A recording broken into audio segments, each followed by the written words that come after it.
चलिए तो आज बात कर रहे हैं हम द लेजेंड्स, उत्तर प्रदेश के गौरव की बात। उन तमाम लोगों से आज बात हो रही है, चर्चा हो रही है जिन पर उत्तर प्रदेश को गर्व है। गाजियाबाद और नोएडा की आज हम बात करने जा रहे हैं। अपने नेक्स्ट सेशन की तरफ हम आगे बढ़ेंगे। उसके लिए मैं वेलकम करना चाहूंगी और बुलाना चाहूंगी मंच पर डॉक्टर गरिमा राजौरा जी को, जो MBBS DGO ऑब्स्टेट्रिक्स और गायनिकोलॉजिस्ट है, आस्था हॉस्पिटल से वो है। प्लीज मैम स्टेज पर आइए। और उन्हीं के साथ साथ मैं मंच पे बुलाना चाहूंगी डॉक्टर राजेश राजौरा जी को भी, जो MD मेडिसिन है और आस्था हॉस्पिटल से है। Sir please come on stage.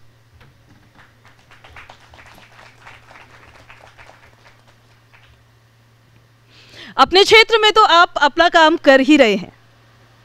Doctor गरिमा जी है, डॉक्टर महिमा है, उनकी सिस्टर है। डॉक्टर गरिमा का एक कॉन्फ्रेंस थी। चलिए, डॉक्टर गरिमा जी हमारे साथ नहीं मौजूद अभी है, डॉक्टर महिमा हमारे साथ, उनके सिस्टर मौजूद है, उनसे चर्चा की जाएगी। अपने क्षेत्र में तो आप लोग बेहतरीन काम कर ही रहे हैं, लेकिन समाज में आप किस तरीके से काम कर रहे हैं, किस तरीके से आप आगे बढ़ रहे हैं, उसको लेकर एक रिपोर्ट आपको दिखाते हैं, देखिए।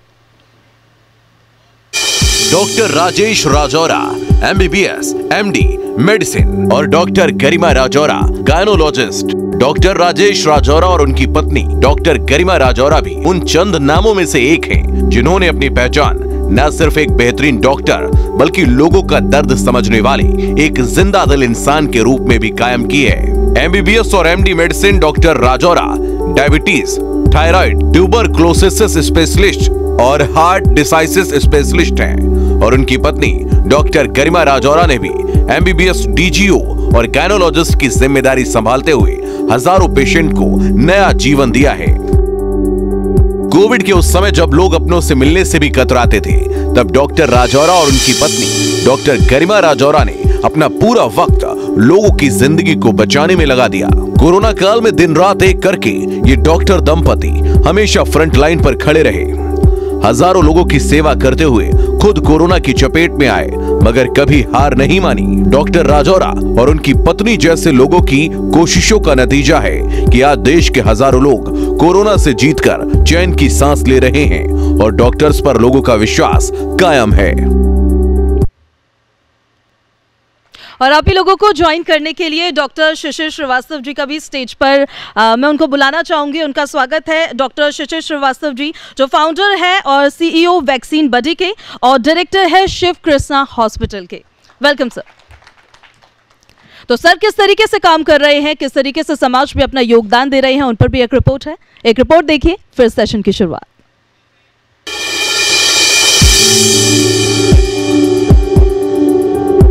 डॉक्टर शिशिर श्रीवास्तव प्रख्यात चिकित्सक। डॉक्टर शिशिर श्रीवास्तव जाने माने चिकित्सक हैं। वैक्सीन बडी के संस्थापक के साथ साथ शिव कृष्णा हॉस्पिटल के निदेशक भी हैं। देश के बेहतरीन पीडियाट्रिक कंसल्टेंट हैं। जनता की सेवा करने का बड़ा अनुभव है। गाजियाबाद के साहिबाबाद क्षेत्र में डॉक्टर शिशिर श्रीवास्तव एक लोकप्रिय व्यक्तित्व के तौर पर जाने जाते हैं। चिकित्सा जहां उनका पेशा जरूर है, लेकिन इस पेशे के जरिए वो सीधे जनता की सेवा में जुटे हैं। डॉक्टर शिशिर श्रीवास्तव के सेवा भाव की वजह से लोगों को सस्ता इलाज मिल पाता है। इसके अलावा गरीबों की मदद के लिए डॉक्टर शिशिर श्रीवास्तव हमेशा तैयार रहते हैं। आप अपने सेवा भाव की वजह से समाज के लिए मिसाल हैं। तो अपने सेवा भाव की वजह से आप सभी लोग समाज के लिए एक मिसाल है। और नेक्स्ट सेशन की शुरुआत करेंगे हमारे सहयोगी आयुष सूर्यवंशी। इस सेशन की शुरुआत करेंगे। Over to you Ayush. बहुत शुक्रिया पूजा। डॉक्टर राजेश, सबसे पहला सवाल आपसे ही। एक वो दौर हमने कोविड का देखा और वो दौर फिर आ सकता है। डर भी लोगों के जहन में, इस वजह से वो यादें ताज़ा हो जाती हैं कि जब लोग अपनों की लाश नहीं ले रहे थे, डेड बॉडीज लेने से इनकार कर दे रहे थे, उस समय लोगों का इलाज करना कितना टफ रहा होगा आप लोगों के लिए। सर।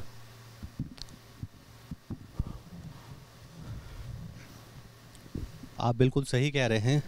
जो कोविड का जो पीरियड था ना, वो हम सभी के लिए बहुत दर्दनाक पीरियड था।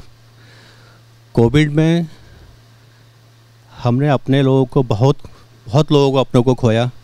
मैं खुद भी कोविड से पीड़ित हुआ 21 में, अप्रैल 22 में जो मेजर वेव आई थी, जिसके अंदर बहुत कैजुअलिटी हुई थी। एग्जैक्टली। तो भगवान से मेरी ये प्रार्थना है कि वैसा दौर ना हो। वैसे हमारी सरकार ने इस फील्ड में ओवरऑल वर्ल्ड में देखा जाए तो हमारी भारत सरकार ने बहुत अच्छा किया है। वैक्सीनेशन देखिए हमारे यहाँ पे लगभग 80-90% वैक्सीनेशन हो चुका है। तो आगे की जो संभावना है वो ये है कि वो दूसरे की जिंदगी बचाने की चाहत अपनी जिंदगी से बढ़कर कैसे रहती है, वो फीलिंग कैसी है, वो हम आम लोगों को समझाइए जो डॉक्टर नहीं है। देखिए जब अपनी जिंदगी किसी प्यारी नहीं होती, जब आप 12th जब पास करते हैं, जब डॉक्टर बनने की आपकी इच्छा होती है, उस टाइम पे ही होता है कि भाई हमें कुछ ऐसा करना है कि समाज हमें एक उच्च नज़रिए से देखे कि हाँ हमने समाज के लिए कुछ किया है। और जब किसी मरते हुए की हम अगर कोई ज़िंदगी बचाते हैं तो हमें बहुत मतलब प्राउडली होता है कि हाँ हमने ये जो डिसीजन लिया अपने डॉक्टर बनने का, ये बहुत अच्छा डिसीजन था। डॉक्टर महिमा, आपके सामने उस समय क्या डिफ़िकल्टीज थी, क्या चुनौतियाँ थी? उस टाइम पे हमें खुद को भी सेव करना था और पेशेंट्स की घर में बच्चे हैं आपके? हाँ, मेरी 2 डॉटर्स हैं। तो वो एक चैलेंज नहीं था कि आप बच्चों को इन्फेक्ट ना कर दें गलती से? हाँ, इसीलिए हमें खुद को भी सेव करना था उस डिजीज़ से, और पेशेंट जो हमारे सामने इतनी शिद्दत से आ रहे थे उनको भी सेव करना था, उनका भी ट्रीटमेंट करना था। तो प्रॉब्लम्स तो थी काफ़ी, बट हाँ सपोर्ट के साथ हम आगे बढ़ रहे थे, धीरे धीरे ट्रीट करने में कोशिश कर रहे थे। डॉक्टर शिशिर, कितना टफ था वो दौर, इसके बारे में भी उन बातों का जिक्र करिए, और साथ ही साथ अब हमें क्या सावधानियां बरतनी चाहिए, क्योंकि हम देख रहे हैं कि चाइना, ऑस्ट्रेलिया, जापान जैसे जो देश हैं वहाँ पर केसेस बहुत तेज़ी से फैल रहे हैं। बूस्टर डोज को लेकर उतनी जागरूकता नहीं है जितनी कोविड की फर्स्ट और सेकेंड डोज को लेकर थी। देखिए वो दौर जैसा सबने कहा और सबने माना कि वो बहुत ही मुश्किल दौर था सबके लिए, डॉक्टर्स के लिए भी और आम जनता के लिए भी। अब जैसे अभी इन्होंने कहा कि आप डॉक्टर जब बनते हैं ना तो सेवा सबसे पहला धर्म होता है। मैं मानता हूं कि उन लोगों को ही इस फील्ड में आना चाहिए जिनके अंदर सेवा भाव है जी, और ये बहुत सारे डॉक्टर्स में है, 99% डॉक्टर्स में है। तो उस टाइम पे हम अपनी ड्यूटी समझ के इस काम को हमने अंजाम दिया। संसाधन थोड़े लिमिटेड थे, इसमें कोई दो राय नहीं कि ऐसी चीज़ के लिए हम कभी तैयार थे ही नहीं। बिल्कुल बिल्कुल था हमारे, ये बिल्कुल ही अनप्रेसिडेंटेड इवेंट था, तो उसके लिए पहले से कोई तैयारी हो पाना तो मुमकिन नहीं था। लेकिन अब वो दौर गुजर चुका है, तो हमारे लिए अब ज़रूरी है कि हम उस सीख से कुछ सीखें और आगे बढ़ें।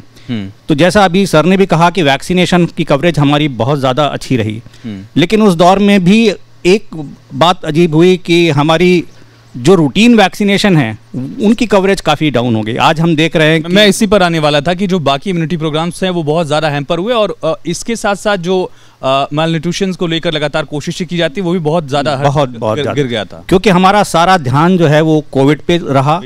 तो उसकी वजह से जो हमारे रूटीन प्रिवेंटिव हेल्थ इंटरवेंशंस रहे वो कहीं ना कहीं उन पे ध्यान नहीं गया, और उसकी वजह से आज हम देख रहे हैं कि बहुत से जो बीमारियां हैं जो वापस आ रही हैं, जैसे मीजल्स है।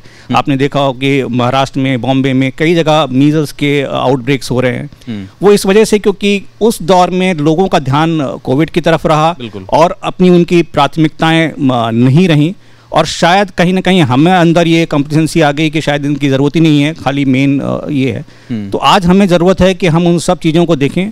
आज हमें ज़रूरत है कि हम प्रिवेंटिव हेल्थ की तरफ भी उतना ही ध्यान दें, और जो हमारी वैक्सीन, जो हमारी ताकत है, उनको भी हम अच्छी तरह से यूज़ करें जितना उनका मैक्सिमम पोटेंशियल है जी। और सिर्फ बच्चों में नहीं, बड़ों में भी वैक्सीनेशन की ज़रूरत है, उसको भी हम समझें और उसे हम यूटिलाइज़ करें। एडल्ट वैक्सीनेशन का कवरेज तो बहुत ही मिनिमल है, जबकि उन्हें भी, और ख़ासकर जो हाई रिस्क के केसेस हैं उन्हें बहुत ज़रूरत होती है, तो हमें उससे ज़रूर।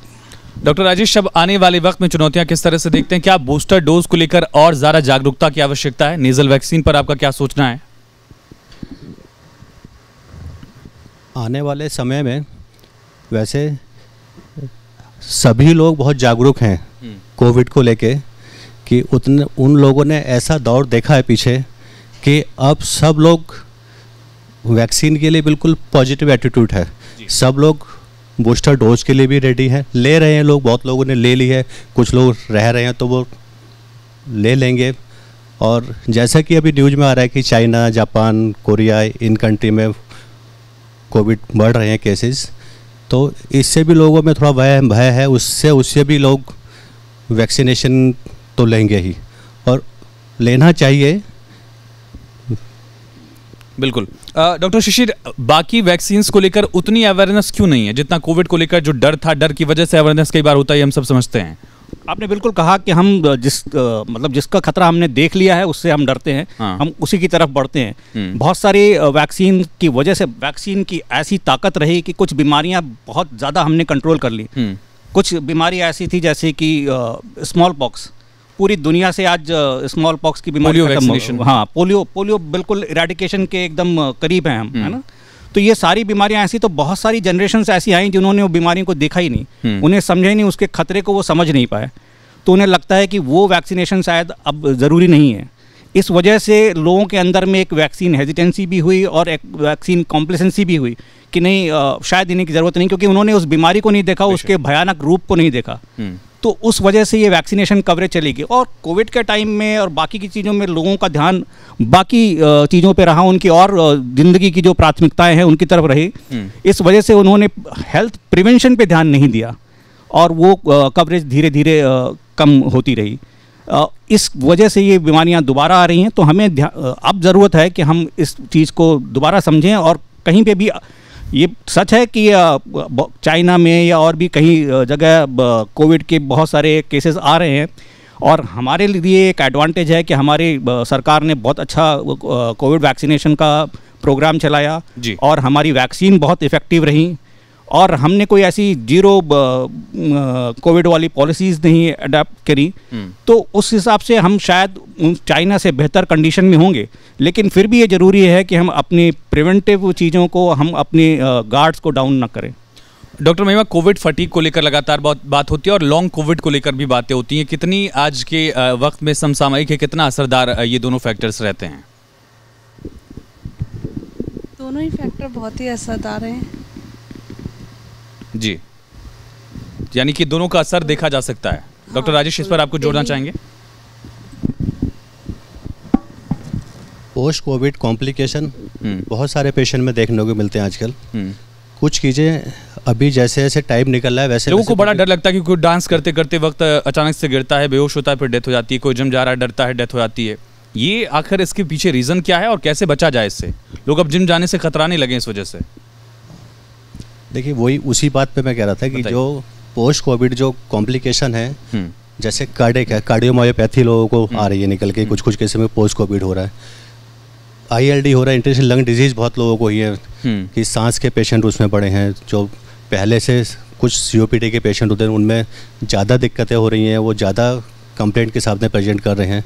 तो लोगों के दिमाग में भय तो है कि पोस्ट कोविड, आजकल बहुत सारे पेशेंट उसी को कोविड से कोरिलेट करते हैं। कोई अपनी कंप्लेंट बताता है, डॉक्टर साहब मुझे कोविड हुआ था 1 साल पहले, उसका कोई कॉम्प्लिकेशन नहीं है।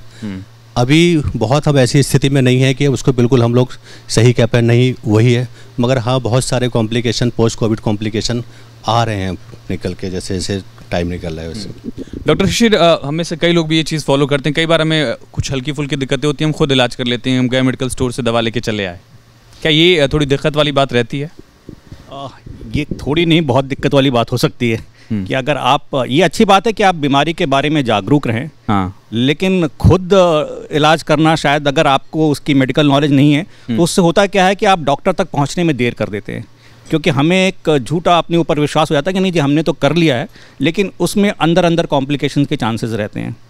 तो ये मतलब पासा उल्टा भी पड़ सकता है। बच्चों को लेकर कितनी जागरूकता दिखानी चाहिए, कितनी अवेयरनेस होनी चाहिए बच्चों के इलाज को लेकर और बीमारियों को लेकर? और खास करके जो आपने बताया कि जब कोविड के वैक्सीनेशन पर हम फोकस कर रहे थे तो बाकी इम्यूनाइजेशन प्रोग्राम जो थे वो बहुत हैम्पर हुए। WHO की रिपोर्ट भी ये कहती है, जिस बात का जिक्र आप कर रहे थे। नहीं, बच्चों के लिए देखिए अर्बन सेक्टर में तो अच्छी बात है, आजकल एजुकेशन का लेवल भी और अवेयरनेस का लेवल काफ़ी अच्छा हो गया है, तो इस वजह से बच्चों के लिए काफ़ी जागरूक हैं ये हमारे यहाँ के गाज़ियाबाद और नोएडा के पेरेंट्स। लेकिन ओवरऑल बच्चों को लेके ज़्यादा सावधानी बरतने की ज़रूरत है, क्योंकि उनकी इम्यूनिटी एडल्ट के मुकाबले थोड़ी सी कम रहती है, उन्हें ज़्यादा प्रोटेक्शन की ज़रूरत हो सकती है। यहाँ पे मैं एक बात और भी कहना चाहूँगा जो इससे थोड़ी सी अलग है, लेकिन ये है कि आज हमें अपने हेल्थ स्ट्रक्चर को भी थोड़ा सा मॉडिफाई करने की ज़रूरत हो सकती है। देखिए आज की तारीख में हमारे पैरामीटर्स क्या है सक्सेस के, कि हम देखते हैं कि कितना बड़ा अस्पताल है, कितने बेड का अस्पताल है, कितने बेड का ICU है, वहाँ पे फुटफॉल कितना है। तो ये जो वॉल्यूम ड्रिवन मॉडल है, या ये समझिए कि प्रॉफिट मार्जिन ड्रिवन मॉडल है, या फुटफॉल ड्रिवन मॉडल है, जिससे हम आंकते हैं कि कितना बड़ा हो गया, उससे ज़्यादा अब हमें वैल्यू ड्रिवन मॉडल की तरफ जाना चाहिए कि हमको ये देखना चाहिए कि हमने डिजीज़ बर्डन कितना कम किया। और इस बारे में जैसे अभी आपने जिक्र किया था पोलियो का, तो 2 बड़े अच्छे एग्जाम्पल हैं, पोलियो का और टीबी का, जिसमें हमारी सरकार ने भी बहुत अच्छा काम किया है। और उस वजह से एक हम डिजीज़ स्पेसिफिक हमने मॉडल तैयार किया और उस पूरे डिजीज़ को कर्टल करने की हमने कोशिश करी जी। तो ये बहुत अच्छी कोशिशें रही हैं और आगे भी ऐसी ज़रूरत है कि हम इस तरह के इंटरवेंशन पब्लिक प्राइवेट पार्टनरशिप के ज़रिए, डिजिटाइजेशन के ज़रिए इस तरह के इंटरवेंशंस लेके आए। बहुत शुक्रिया आप तीनों का खास कार्यक्रम में हमारे पधारे और उन बातों पर बात करने के लिए जो हमारी ज़िंदगी से जुड़ी हुई हैं, ज़िंदगी की अहमियत से जुड़ी हुई हैं।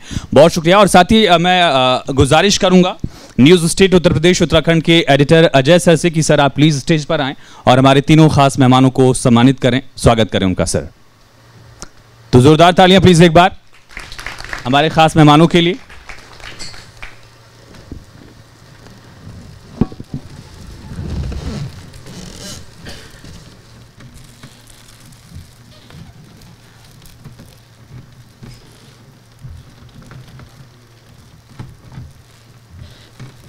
बहुत शुक्रिया आप तीनों का। बहुत